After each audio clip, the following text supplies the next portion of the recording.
I thought that was so last week. Like, I thought you were done being mean to me. You feel anxious most or all of the time. So how do you deal with these toxic ass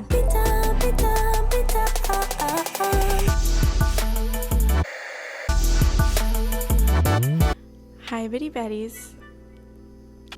Welcome to the Healed Lover Girls podcast. I'm so glad that you guys are tuning in. We have all had those friends who something about it just ain't right. And I just can't put my finger on it. Like, sometimes we'll have the best days and the best hangouts, and then other days, zero energy. Some days they're all up about it. They're all happy to see me, all excited, and they're like, yeah, let's do it. And other days they're like, whatever, I guess. And most of the time, they don't ask me how I've been.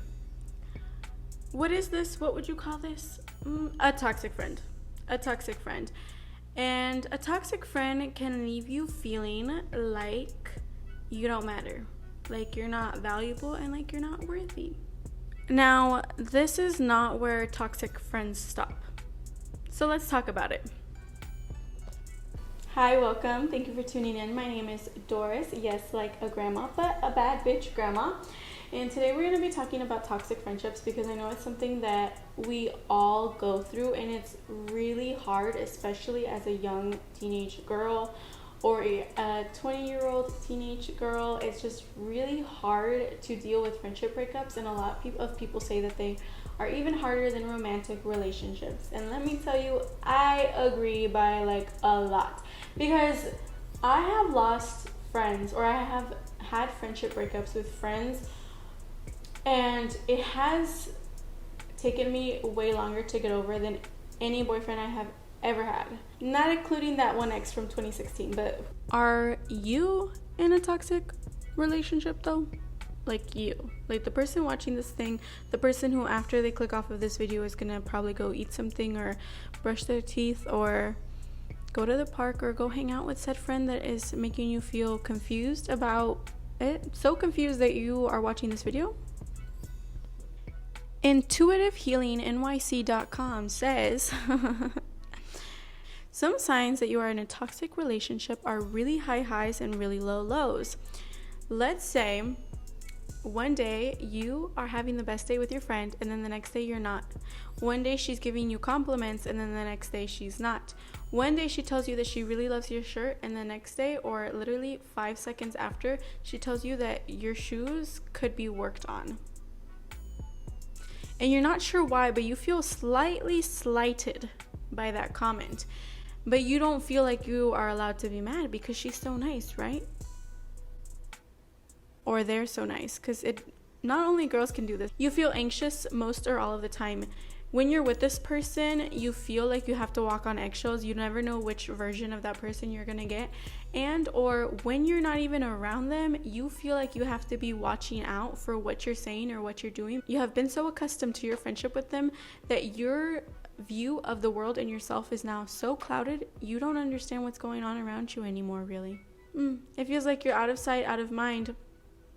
It feels like that person sometimes is only contacting you when they need you or when they want to have fun. It's never them contacting you, asking you how you are, or caring about what your issues are. And if they do lend themselves to asking, they're not really listening. And so then again, you feel devalued. You feel like your words aren't worth even coming out of your mouth at this point. Like you only exist to satiate whatever thing that this person is trying to satiate in the moment, and then it's done. And you feel really good because guess what? That's what they were there to do, is feel really good. And then when they're there to feel bad, guess what? You're going to feel bad too. So you're feeling high, you're feeling low, you're feeling all of it. But it's good at some points, right? Yeah, she's mean to me, or she said that, but she was nice once. Or last week she was nice, or she was just nice, or you don't know her like I know her. She's really sweet, babe. You don't know her like everybody else knows her. Maybe a lot of the comments that this person is making towards you are feeling very backhanded and not authentic. they're ungenuine. It's the type of situation that you're afraid to leave the room when you're in a group setting because you're afraid that everyone's going to talk bad about you. And not because everyone there hates you, but simply because you know that she's going to find a way to make it seem like you're a shitty person. But you don't know this. Not for sure. They're just ideas in your head that you're making up.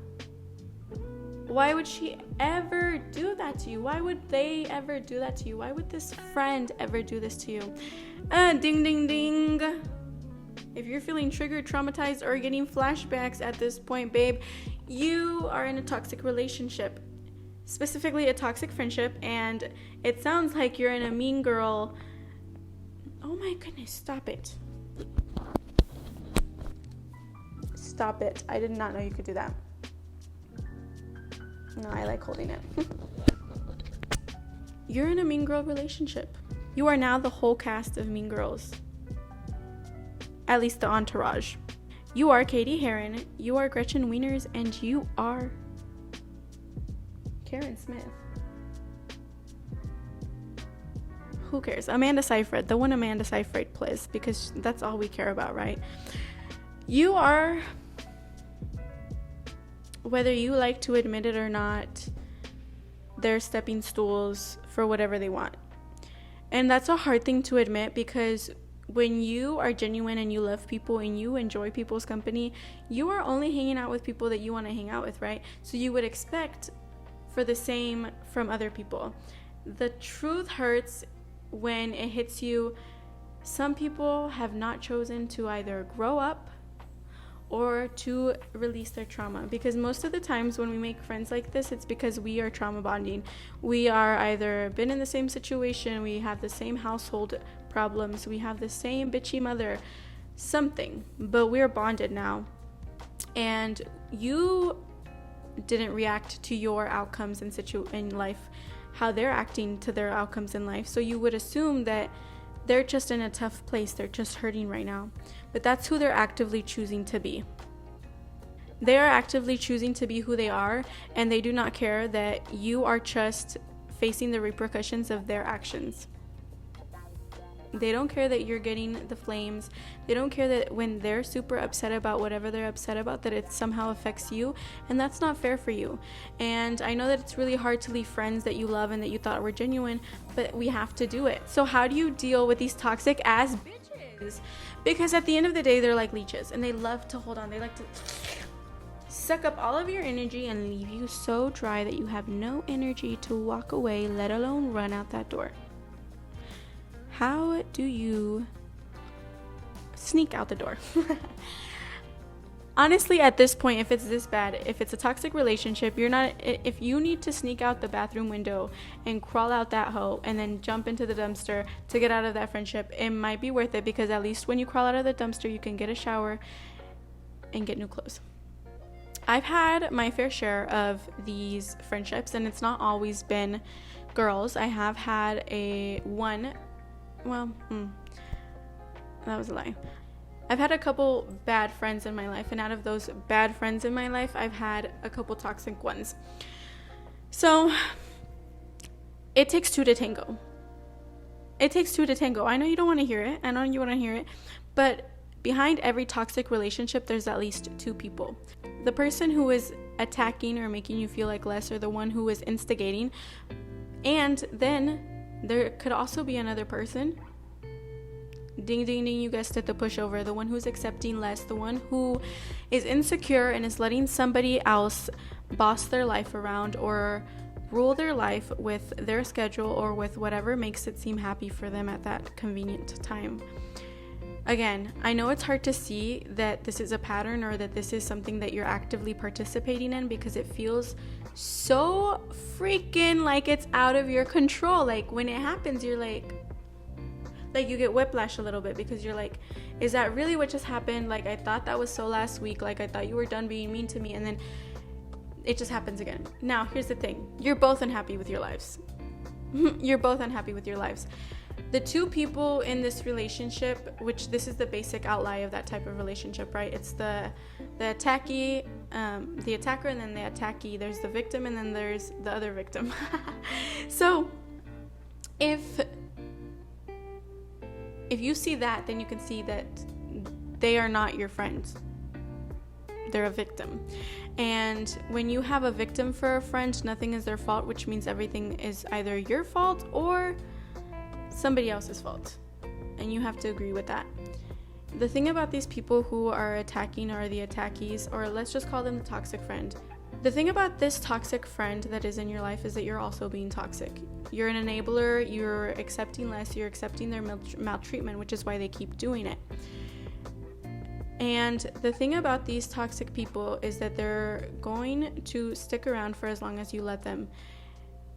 And the only reason that they're really there is because they are not happy with themselves. They're not happy with their own lives. And so they have to entertain themselves by playing like they are Regina George in a movie. Because trust me, I've been there. I used to bully when I was in elementary school. And I understand why people do it. It's because their life is not cut out to be how they make it seem. Or they're not happy with their lives. Or they're not happy with what they have. They're just not happy.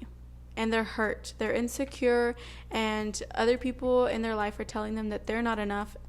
They're trying to take back all of the control that they feel they don't have in their own lives, and they're bringing that into your life. If you let them control your life, they'll take it because they can't control their own. It's not going to stop. They're power hungry, and they have not realized that they are doing it because they're hurt, because it's hard to accept and admit that you are hurt. You're already doing the work. You're already leveling up. You're already admitting your faults in it, like accepting that you have been a pushover, or accepting that you let their rough patch affect you a little too much, and they need to get out of it at some point. It is now negatively affecting your life, and that's not fair. Detachment. I'll make a video about this soon, but detachment is about not caring about the outcome of a situation. We've established now that you are in a toxic relationship. If we now established why this person is being rude to you, and it's not because they hate you, it's not because they dislike you, it's not because you're a bad person and they think that you deserve to feel that you're a bad person. It's not because you're too pretty or too ugly or too insecure or too smart or too fat or too nice. None of it. It has nothing to do with you, except it has everything to do with you because they made it about you, okay? When somebody is hating on you, when someone's insecure about you, when somebody doesn't like something that you're doing, it's because they're finding that in you and they're seeing that they lack it, right? For example, let's say you have confidence, or that you have a Lululemon t-shirt that they wanted. Now they're gonna see that you have something that they've always wanted, and they're questioning why you deserve something they don't have. And it has nothing to do with you. It has everything to do with them, but then it also does have everything to do with you. We'll get there. These people are miserable. They're sad. They're upset. I've been there. I don't know if you've been there, but when we're becoming miserable in our lives, like we're letting our good habits slip, we're not doing our skincare, or we're staying up late, we're hanging out with people we don't like, we're partying too much, we're starting to judge people, and guess what? Because we're so miserable in our own lives, we start to judge others, and inside our head we start criticizing people. We don't mean to. It's just happening because we have negativity in our own life, and we are failing to see the good in our life. We are now seeing the negative in other people's life so that we don't feel so alone in our misery. And guess what this person who you thought was your friend is also doing? Misery loves company. And where there's a miserable person, an unhappy person, an insecure person, there is another person who is also insecure and unhappy. Hurts to hear it, doesn't it? Because think about it. If you had self-confidence, if you were secure in yourself, if you really did love yourself, why would you be accepting this type of behavior? Why would you be excusing it? Why would it still be in your life to this day? Riddle me that. It's because you don't love yourself enough. And this is where the fact that they targeted you wasn't because anything about you, except for the fact that they were looking for somebody to have power over, and you let them have power over you. So now it has everything to do with you. So either you bonded with this toxic friend because you guys both have similar interests and you really like the same things, or you guys bonded because you're trauma bonding. You guys hate the same things, you guys have the same shitty home life, you both love to complain about your moms, and so now you found someone that you can relate to. But there's only so much complaining you can do in life there's only so much that a certain type of friend like this can take before they begin to get jealous and envious and want to bring you down. Because when they see that you are either getting the things that they love and they like, it's no longer about you guys sharing something that's fun. They think that there's not enough space for both of you guys to have that. And so to you now, you're your competition, and in the back of their head, your competition, no matter what you do, no matter how kind you are, no matter how safe you are, no matter how insecure you are, no matter how ugly you think you are, no matter how much of a threat you don't think you are, double the threat you are now. Because now you're humble too, bitch. Okay, here's the next thing. Next prerogative, right? You have bonded with this friend because you are seeing each other in the same sad situation or in the same problematic situation. Well, here's the thing about that, right? Misery loves company. You finally found someone you think you can relate to, and but you're tired of complaining. You're tired of wallowing. You're tired of the self-pity. You're tired of being sad, and you want to move on with your life. I don't know, maybe you made another friend who's not sad all the time, or maybe you joined a new sport and you're actually enjoying it, or you know what, your mom your mom is being nice to you for once, and you don't feel like complaining about how much of your mom was last week. It sucks to say, but you are no longer compatible with either versions of this friend, and it's time to cut the cord. It's time to let loose, and it's time to go. If you don't let go, you are sending out a message that I am not enough, I am not worthy, I don't love myself enough. The only person you have in this world is yourself every single second of your life. And let me tell you, if someone's bringing you down, that's a person that has to leave your life. Okay? A person's not going to change unless they want to change. And obviously, if they wanted to change, they would have changed by now because you have. When they're ready to change, you can be there. But if they have not shown you that they're wanting to change, they have not shown you any inch of positivity, anything of changing this victim mentality, like you're a victim. If they have not changed that and they're not taking accountability for their efforts, don't waste your efforts. Because you can only match the effort that people are putting in. And if they're not putting in any effort, babe, that's just you doing all the work. You're not even you're not matching any effort. You're not helping. You are just doing it for them. You're clocking in for their shift and they're getting paid. It's not working out for you anymore. You need to clock into your own shift so that you can get paid for your own things, so that you can buy your own things, so you can get a better job. You need to let it go. And it's a hard one. And maybe later you can be friends. And it's hard to because you obviously got into this friendship for a reason. You need to get out of it for the reason that you love yourself. I'll do a separate video on how you can love yourself better. Actually, episode 1 is actually about confidence and loving yourself. So go to that one. You have every right to ghost somebody. If somebody is being rude to you, being mean to you, ghost them. I know that's controversial. I know other people don't think that's fine, but I think you have every right to ghost somebody. Obviously, if they're going through something really hard, maybe you can tell the counselor, maybe you can try to find something. You can tell them, hey, I'm going to distance myself from you, but I'm here if you still need me, please, like I love you.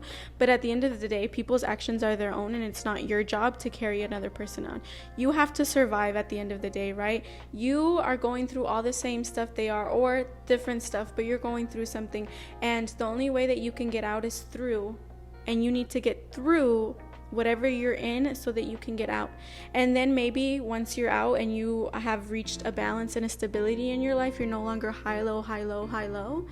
Maybe then you can try to be a friend to them. And there's a difference between having a friend, being a friend, and being friends with somebody. Somebody can be a friend to you, but you don't have to be a friend to them. And you can be a friend to somebody, but they don't have to be your friend. And that's kindness. That's just the way things work. And then there's being friends with somebody, which is where you're both friends to each other. Right now, you guys aren't both being friends to each other. There's an uneven playing field. One of you is putting in more work than the other, and that's not fair. So you need to dip so that later maybe you guys can come back and put in a similar amount of work, or you can be there in a kind manner, but you don't have to give your whole life to them. If you don't want to ghost them, especially if you're in high school, or you guys or your coworkers, or you see each other a lot in the same areas, you have the same friend groups, you don't have to ghost them. But a nice text message like, hey, I need space, like can have a mature conversation about it. Say, I need space, I'm not feeling valued, or I just don't want to be in this friendship right now anymore. Maybe later we can talk about it. I just feel like we need a little break. And then if the break goes well, you guys can talk about it again. Maybe they thought about something when you were gone and they can show you different actions. If not, then you can say, hey, I think the break was really good. It made me realize that I really do like my life with you, but I think that I enjoy it more when I'm without you. And that's not to say that I don't love you. It's just to say that I've gained an interest in different things in life now, and we're at different places, and it just doesn't make sense for us to be friends anymore, neither for you nor for me. Or you can slowly distance yourself. You can creep yourself out. Stop answering their text as much. Stop being around. Stop being available enough. Stop doing all of these things, and then eventually either they'll get the hint or they'll start asking why, and that'll give you a reason, or they will start stepping out the door too.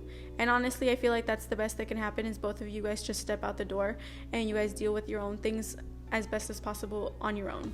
You are gonna need a support system because if you already don't have a support system, you're going to want a bigger support system. You're going to have at least one person, and you're going to want to start focusing on yourself and doing things that really help you, so that this friendship outburst does not hurt you a lot. It's really good when you distance yourself a little bit first out of the friendship, so that you make sure that you at least know a little bit of what your life is going to be like without them, and that you can in fact do it. You do not need anybody else in this world but yourself. Let me tell you that. It's a lot harder when you don't have anybody else, but you can do it, and you have resources out there. If you need help, please ask for help from anybody, your English teacher, your counselor, a friend, the principal, anybody that you really feel like you can trust, you need help from. Please go for help, and go for help from multiple people, because you don't want to be that friend who is also relying on one singular person. Please get help from multiple different people if you need help, and make sure that it's actually helping you. Ask for the help that you need, not just for help. No, like, I need help with this, please. Anyways, I just want to make sure you guys are safe, because friendship breakups are hard, and high school is hard, and being a girl is hard, and being a person is hard, let alone dealing with all of the dramas of high school or all of the dramas of life.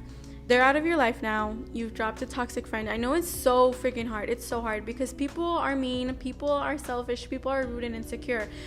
But you did it, and you cut it out, because it takes two to tango, and you decided to stop dancing.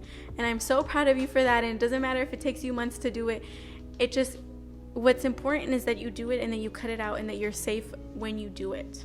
And I want to be honest with you guys right now. If they're a toxic friend now, if they don't care enough about you while they're in the friendship with you, they probably are not going to give two shits about you and your well-being after.